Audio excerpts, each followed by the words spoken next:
36 Rafale एक साथ खरीदे और फिर ऐसी J-31, ये दिखता कैसे है? ये देखिए अपने स्क्रीन पे, ये है J-31। कितना आगे से कितना वो है, शार्प है, नीडल जैसा बिल्कुल। आप देखिए दोस्तों aircraft. Hello guys, welcome to our channel. और आज हम लेके आए Indian shocked on Pakistan buying 5th generation F-35 jets from China.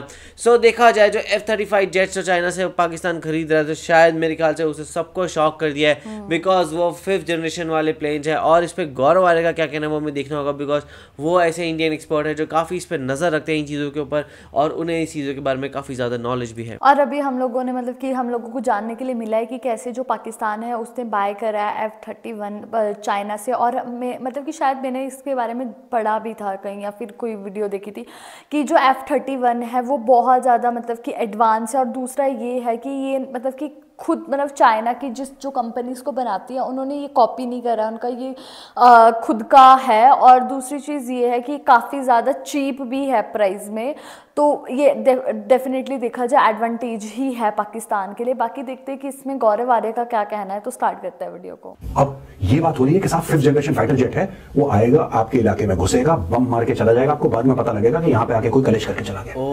आपका रडार पकड़ ही नहीं पा रहा उसको, क्योंकि वो स्टेल्थ है। आपको पता है F-35 इतना बड़ा एयरक्राफ्ट है, कितने टन का F-35, लेकिन जब वो दिखता है रडार पे, अगर वो दिख गया रडार पे, right, it is the size of a golf ball. जैसे टेबल टेनिस की बॉल होती है, सब थोड़ी सी बड़ी होती है golf ball, it is the size of a golf ball. इतना छोटा कैसे पहचानेंगे? चिड़िया से छोटा। It becomes very difficult. तो आज की तारीख में आपको हथियार चाहिए, 30 हथियार आज की तारीख में चीन के हथियारों का मुकाबला कर सकते हैं। उदाहरण देता हूं मैं बहुत छोटा सा।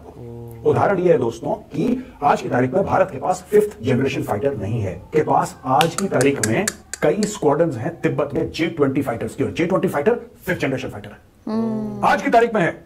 और आपको पता है कितनी दूर है भारत से? सिर्फ 150 किलोमीटर पीछे लाइन ऑफ एक्चुअल कंट्रोल। बस लाइन ऑफ एक्चुअल कंट्रोल के 150 किलोमीटर पीछे चाइना के पास 5th जनरेशन फाइटर्स हैं। और भारत का जो 5th जनरेशन फाइटर है, लोग कहते हैं कि पहली स्क्वाड्रन तैयार होगी 2038 से लेकर 2040 तक।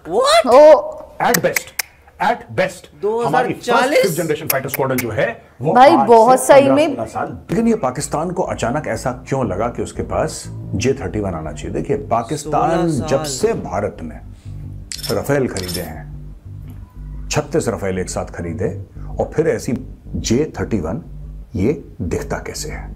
ये देखिए अपने स्क्रीन पे, ये है J-31। कितना आगे से कितना वो है, शार्प है, नीडल जैसा बिल्कुल। आप देखिए दोस्तों एयरक्राफ्ट। अब मैं आपको स्क्रीन पे ये दिखाना चाहता हूं कि जो रफेल है वो कैसा लगता है। ये देखिए स्क्रीन पे। तो दोस्तों ये रफेल है। अब ये इंडिया का है। ये जो इन्होंने हवाई जहाज बनाया है J-31, इसमें कुछ उन्होंने चोरी करी है F-22 से, और कुछ चोरी करी है F-35 लाइटनिंग से, राइट। फीचर्स चोरी करें, जबकि F-22 जो है वो डबल इंजन है, ट्विन इंजन एयरक्राफ्ट है, F-35 सिंगल इंजन है, F-35 is state of the art stealth technology, blah blah blah. अब पाकिस्तान कह रहा है कि यार भारत के पास कोई स्टेल्थ एयरक्राफ्ट नहीं है, हम लोग लेंगे। ये बहुत अच्छी बात है। मैं चाहता हूं कि करीब 100-200 ऐसे एयरक्राफ्ट J-31 जो है वो पाकिस्तान ले ले। अमेरिका कोई हथियार बनाएगा जी, हमें भी बनाना है। अमेरिका ने स्टार वॉर शुरू कर दिया, रोनाल्ड रीगन के टाइम पे इन्होंने बोला हमने भी करना है, इनका बेड़ा गर्क हो गया। फिर जो अफगानिस्तान में लड़ाई हुई, that was a president, but the fact of the matter is कि रूस ऐसे ही टूटा। तो मैं चाहता हूं कि पाकिस्तान लेटेस्ट हथियार और खरीदे। मैं चाहता हूं पाकिस्तान एयरक्राफ्ट कैरियर बनाए 4-5 अरब डॉलर का, वो भी भारत के पास है ना, तीसरा बन रहा है भारत का, 2 है, तीसरा बन रहा है। तो भाई you should also make an aircraft carrier. आपके पास एक एयरक्राफ्ट का, आपके पास भी 3 होने चाहिए। मैं चाहता हूं 15-20 अरब डॉलर पाकिस्तान एयरक्राफ्ट कैरियर में खर्च करे, सब भारत के साथ हथियार बनाने की होड़ में लग गए। क्योंकि ये देखिए ये बेवकूफी होती है। ये तो रिवर्स साइकोलॉजी हो गया। भारत के वॉल्यूम्स हो गए रफेल के, तो भारत फ्रांस से सीधा बात करेगा कि यार ये खरीद फरीद छोड़ो, तो मतलब भारत में वही है ना, वो हर चीज की दो साइड होती वाली बात है। ऐसी न्यूज है कि पाकिस्तान एयरफोर्स के पायलट फिलहाल चाइना में है, और वो वहाँ पर ट्रेनिंग ले रहे हैं चाइना के 5th जनरेशन फाइटर जेट को उड़ाने की। जहाँ एक तरफ इंडियन एयरफोर्स फाइटर जेट्स की कमी से जूझ रही है, वहीं पाकिस्तान की ये पहल भारत के लिए एक सिक्योरिटी कंसर्न हो सकती है। पाकिस्तान एयरफोर्स के पायलट्स ने चाइना के FC-31 गिर फाल्कोन, जिसे पहले J-31 फाइटर जेट भी कहा जाता था, उस पर ट्रेनिंग स्टार्ट कर दी है। पाकिस्तान का मीडिया तो इस बात में भी दावे कर रहा है जल्द ही पाकिस्तान एयरफोर्स के पास 5th जनरेशन फाइटर जेट होंगे। इस ट्रेनिंग के कंप्लीट होने के बाद ये जो चाइना का शेनयांग FC-31 फाइटर जेट है, जिसे J-31 या J-35 भी कहा जाता है, ये एक twin jet 5th generation fighter aircraft है और इसे डेवलप किया शेनयांग एयरक्राफ्ट कॉर्पोरेशन ने।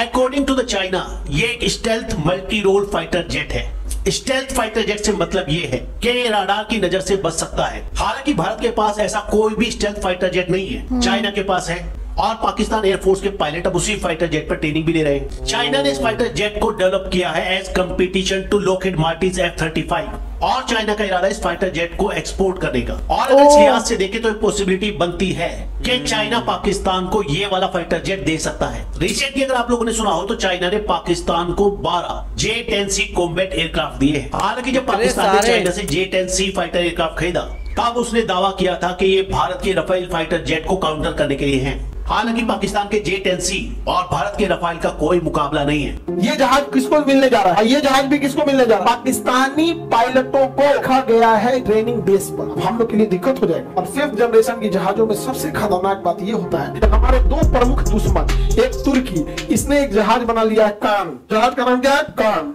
और इसमें है तो चाइना, इसने J-31 बना लिया है। J-31 इसने क्या बना लिया? कान। ये दोनों ही जहाज 5th जनरेशन की है। किस जनरेशन की है? बहुत इंटरेस्टिंग वीडियो थी ये, और इससे यही पता लगा कि जो इंडिया उसके पास 5th जनरेशन नहीं है, बट कहीं ना कहीं ये भी बोल सकते हैं हम, जैसे गौरव आर्या ने कहा कि वो तो ये कह रहे हैं कि पाकिस्तान को और ज़्यादा लेनी चाहिए, क्योंकि ये देखा जाए इंडिया के लिए बेनिफिशियल है, क्योंकि मतलब इंडिया वेपन्स वगैरह में ज़्यादा काम कर रहा है, उन्होंने ये ऐसा कुछ कहा है। और मतलब इसमें कहीं ना कहीं ये डेंजरस भी है, और ये भी बोल रहे थे ये कि ऐसा हो सकता है कि जो चाइना है वो ये जो जेट है वो सेल करे पाकिस्तान को, क्योंकि इससे पहले भी उन्होंने कुछ 12-13 के अराउंड जेट उनको सप्लाई कर रखे हैं। तो डेफिनेटली ये डेंजरस तो है इंडिया के लिए, लेकिन गौरव आर्या के अकॉर्डिंग मतलब इतना उनके लिए इतना भी डेंजरस नहीं है, लेकिन कुछ कुछ ऐसे है वो कह रहे हैं कि नहीं ये डेंजरस है। तो देखा जाए कि एक तरफ इंडिया है वो बोल रहा है कि डेंजरस, और एक तरफ गौरव आर्या है वो अलग ही उनका पर्सपेक्टिव चल रहा है।